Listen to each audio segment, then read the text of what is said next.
Kirito and Yujio make their way into the cathedral. Locating their swords is the first thing on their minds. They stumble across an armory filled to the brim. The church has been hoarding weapons and armor as if preparing for war. Luckily, that includes the boys' swords. Kirito, however, believes it's just another form of oppression out of fear of revolt. Upon finding the staircase leading to the top, they are met by an Integrity Knight's torrent of arrows. The duo barely evades the attack and plans their next move. Seeing how his bowstring has broken and his arrows are spent, it should be a piece of cake. That is, until he fires up his bow using its perfect weapon art. The knight accuses the two of corrupting Sir Eldrie's mind with dark arts. Protesting, they explain how they were trying to remind him of his life before becoming an Integrity Knight. But the bowman dismisses the idea. They have no past lives. They descend from the heavens themselves. Kirito tells Yujio to close in after he blocks the first shot. Despite his best efforts, the arrow smashes through his sacred arts, sending him flying when he tries to use his sword as a last-ditch effort. Now's his chance. Yujio rushes up the stairs and leaps at the Integrity Knight. Thinking about Alice allows him to unlock the Blue Rose Sword's power. A clash of ice and fire leaves the knight frozen in defeat.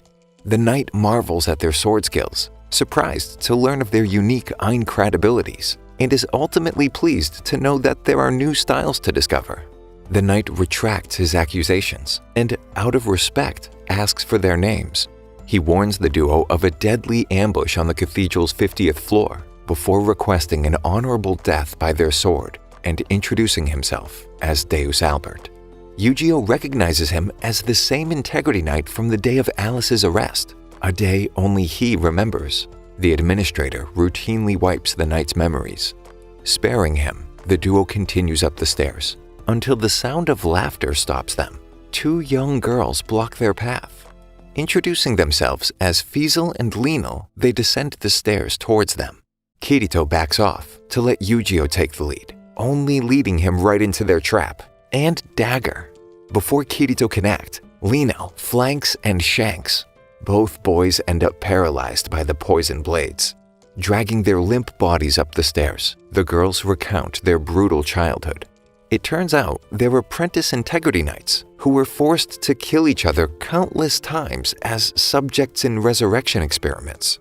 Kirito had recognized the girls' dagger scabbards as specific to sheathing poison blades and took precautions against the toxins. The effects were wearing off. When they reach the 50th floor and his captors are distracted by the ambush of knights awaiting them, Kirito launches his belated counterattack, disarming them and using their own poison against them. Telling Yujio to use his sacred arts as soon as his voice returns, Kirito engages the Integrity Knight, Fanatio. Unable to close the distance, Kirito's stomach and foot are pierced by the knight's perfect weapon art. Apparently, the blade was formed using 1,000 mirrors, allowing it to reflect the sun's energy. After receiving this very crucial information, Kirito uses sacred arts to conjure a mirror, rendering the attack useless. Destroying Fanatio's helmet reveals her attempt to conceal her gender to curb the bias of her opponents, despite the fact that women are the most powerful beings in Underworld. She releases her weapon art, but also hurts herself in the process. Kirito quickly tackles her in a bid to save her from herself, while Yujio uses his perfect weapon art to freeze Fanatio in place. But it isn't enough to stop her completely. To combat her desperate attempt to stop the duo, Kirito uses his perfect weapon art, rendering them both unconscious after a giant stream of black tendrils reminiscent of the Gigaseeder from which it was forged shoots out of the end of his blade. Yujio tries to transfer his life energy into Kirito, but Kirito stops him short, telling Yujio that Fanatio needs their help more than he does. They're all humans after all, even the two kids who were planning to execute them. Kirito tries to use healing arts on Fanatio. It's not enough. He calls out to her allies, to no avail. In a desperate bid to save her life, Kirito uses one of the blades meant for the administrator. The cardinal chastises them, but gives them potions to heal themselves.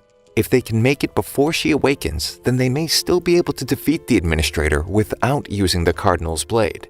The two boys open the massive double doors to continue their ascent, only to find a massive elevator. They're surprised when they find a woman there who asks which floor, especially after revealing that they're fugitives. But she doesn't seem to care. This is her only job. She's just simply called the operator, and having spent the last 107 years doing this job, she knows of nothing outside of the shaft.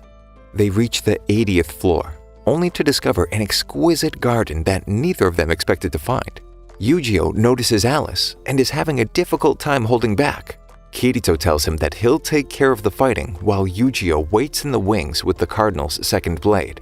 But when he charges towards her, she reveals that she's already using her perfect weapon art, the Osmanthus blade. The two clash, and Alice is surprised that Kirito is the second person able to withstand her attacks for more than a few seconds. While she's distracted, Yujiro freezes her, but it's not enough to give them an opening. As soon as she uses her blade to thaw herself, Kirito uses his perfect weapon art, only to cause an explosion, leaving Yujiro alone while the cathedral's walls immediately repair themselves with Alice and Kirito trapped outside. Kirito ends up saving them both by lodging his sword in the side of the giant building. Alice demands he let go of her and allow her to fall to her death, provoking him to chew her out for being so stubborn.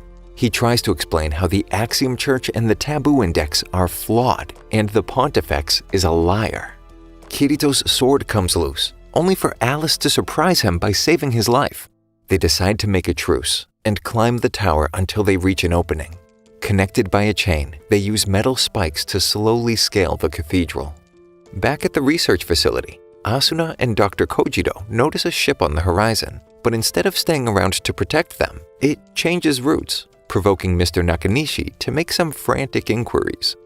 As the sun sets in the underworld, Kirito is having trouble creating more spikes, and as they continue, they suddenly come face to face with gargoyle-esque statues that spring to life. Kirito has to think fast. He launches Alice up onto a ledge. She angrily returns the favor. She explains that they are familiars from the Dark Territories called minions, conjured from clumps of soil. She wants to know the reason for their presence just as much as he does. They make quick work of them. Seeing him fight reminds Alice of her past life, attending the Midsummer Festival, which confuses her. Had she been, or had she just heard about it? She quickly changes the subject, offering a handkerchief to wipe off minion blood, making sure to ask for it back before they continue their duel.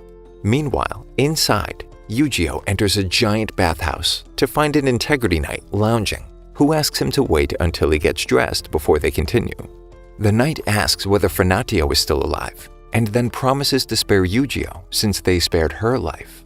The two square up, and the knight warns him that he has no chance. He's going to use his best move first. Yujiro doesn't stand a chance. The knight's using a blade made out of the system clock, the time-splitting sword, which allows him to strike the future? The Integrity Knight, however, doesn't see his next attack coming. Yujiro throws the blue rose sword into the ceiling while attacking, throwing the knight off guard, and Yujiro tackles him into the water. Using his weapon art to freeze the water with him in it, Yujiro uses Release, which absorbs all the life force of those frozen in its weapon art, banking that his life force is higher than the knight's.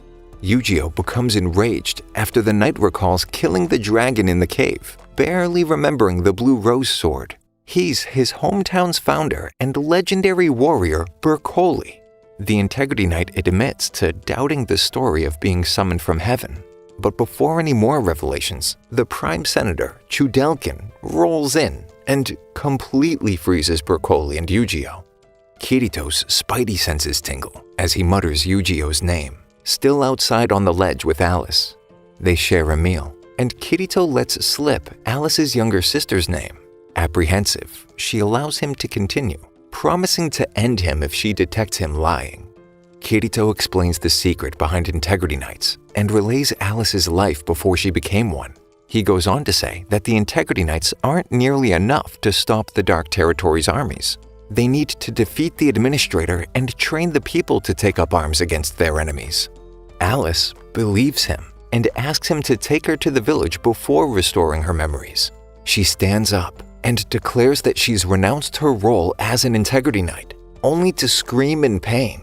Her right eye turns red, but she refuses to give in. Kirito holds her as she denounces the administrator and her tyranny, destroying her eye. Yujiro wakes up, realizing he's been dreaming. He comes to in a strange place, unsure of how he got there. On a bed, there's a sleeping woman. The cardinal tries to warn him, screaming for him to run, and the administrator wakes up before he can use the dagger on her. She convinces him that no one truly loves him, not even Alice, and tricks him into reciting the sacred art that she uses on integrity nights. Alice wakes up to find Kirito out of breath and covered in sweat. Apparently, he carried her up to the 95th floor, finally inside the cathedral again. She recoils. How dare he foul her clothing with his sweaty body? To find Yujiro, Kirito uses a sacred art to track the blue rose sword. Alice sees Bercoli, horrified to find him completely frozen, and recognizes the work of the Prime Senator. He thaws just enough to speak and commends her on being strong enough to break the seal in her eye. Kirito finds the blue rose sword under a layer of ice. Alice comments on wielding two swords, to which Kirito replies that fighting with two swords would be crazy. They continue to make their way to the top of the cathedral, only to find a room filled with people trapped in pods, or at least they used to be people. The Pontifex has them trapped, constantly working to monitor the citizens' behavior, finding those who break the taboo index and sending knights to apprehend them. In the next room, they hear Prime Senator Chudelkin freaking out. Alice confronts him about the truth of the Pontifex and integrity knights. The creepy little lout starts singing like a canary. It turns out she was forced into synthesis. Alice stabs him. He laughs. They've fallen into his trap. They run after him, entering a room with a small hole in the ceiling, but he's nowhere to be found. An integrity knight, no, wait, Yujiro, thanks them for returning his sword. He's unable or refuses to remember either Kirito or Alice, and the two square up. Kirito tries to remind Yujiro of who he is while they clash, but despite remembering the names of his moves, he doesn't remember who taught him. Kirito pours his heart into his sword, and using the memories of friendship and angst-ridden screams, he notices the module placed in Yujiro's forehead. For a second, it seems as though he remembers Alice, but uses his perfect weapon art to freeze them in place, much to the Prime Senator's dismay, who goes to finish them off. The administrator congratulates Yujiro on his success and promises his reward after resynthesizing him. But as she does, he remembers Kirito from his childhood and refuses to chant the synthesis ritual. Taking out the cardinal's dagger, he tries to stab the Pontifex, but no blade of metal is able to pierce her skin. She gives him one last chance to commit himself to her and destroy the dagger, but Yujiro comes to his senses and realizes what true love and friendship are. She decides to force synthesis, but Yujiro refuses to give up. Suddenly, the Prime Senator bursts through the floor, followed by Kirito and Alice. They all stop to have a convenient tearful reunion, while the less than scantily clad administrator looks on. Alice speaks out against her tyrannical reign. The administrator reveals that it was she who installed Code 871 to keep her subjects in line. With a newfound vigor, the Prime Senator conjures a giant flame monster he calls Genie, after the administrator promises him a night of rewards for his effort. Alice uses her weapon art to distract the flame genie, while Kirito powers up a shot directed at the senator himself, easily ripping through his unguarded, gross little form. Pretty anticlimactic. But this tips off the administrator to the fact that Kirito is really a human and not a real citizen of the underworld. The administrator activates her trump card, a giant golem made out of divine object-level swords, which she calls the Sword Golem. It instantly skewers Alice and throws Kirito against a wall, all but crushing him. Suddenly, Cardinal speaks through the spider she planted on Kirito's clothing. It grows into a giant and distracts the golem long enough for Yujiro to use the dagger to stab the levitating disc, which conjures a door for the Cardinal to step through. She immediately heals Alice and Kirito. As if nothing happened, Kirito quickly explains who she is to Alice, as Cardinal laments the death of Charlotte, the spider with the very unique and original name. The administrator reveals that she's been stalling to trap Cardinal in the room with her. She also reveals that the golem's power source is converted humans by way of the piety module. She used the memories stolen from the Integrity Knights to distill their desire into each sword, which in turn makes them human, and the Cardinal is powerless to kill humans. She offers her own life in exchange for Alice's, Yu-Gi-Oh's, and Kirito's safety. The administrator brutally tortures her, killing her slowly while cackling. They promise to avenge her, when suddenly Yu-Gi-Oh discovers his purpose and asks Cardinal to transform him into a sword. Before his transformation is complete, he reveals that metal objects don't work on the Pontifex. Yu-Gi-Oh, the sword, makes quick work of the golem, sets his sights on the administrator, and sacrifices himself to sever the Pontifex arm. The sword wasn't made of metal. Just as she turns her own severed arm into a sword to strike Kirito down, Alice jumps between them. Kirito has flashbacks to every other time this has happened, but instead of sitting there helpless, he finally takes up arms. Kirito dons his black swordsman attire and faces off against the Pontifex alone. He's surprised to find that she knows about his multi-strike combos. In fact, there's nothing about the system she doesn't know. Yu-Gi-Oh takes Kirito's hand and pours his remaining energy into a blood-infused blue rose sword. Taking up both swords, he stands against the administrator, who only becomes more enraged with every strike. In an act of angsty friendship, Kirito sacrifices his arm, taking hers in the process, and uses the other to stab her with the blood blade, causing irreparable damage. Instead of attempting to finish him off, she slinks away, promising to meet again next time in his world. But the Prime Senator is somehow still alive, enough to beg her not to leave. He latches onto her, engulfing them in flames, killing them both. Yu-Gi-Oh says a tearful goodbye while Kirito holds him in his arms. Yu-Gi-Oh is reunited with his memory of Alice as a kid. Kirito approaches the system console and hears gunfire in the real world. The ocean turtle is under siege, and Kikuoka tells him to find Alice and take her to the World's End altar within the Dark Territories. Suddenly, his Fluct Light takes damage as the power is cut by the attackers. As he loses consciousness, Asuna descends from the ceiling, reaching out and calling to him. Thank you for sticking until the end. Subscribe for more videos like this.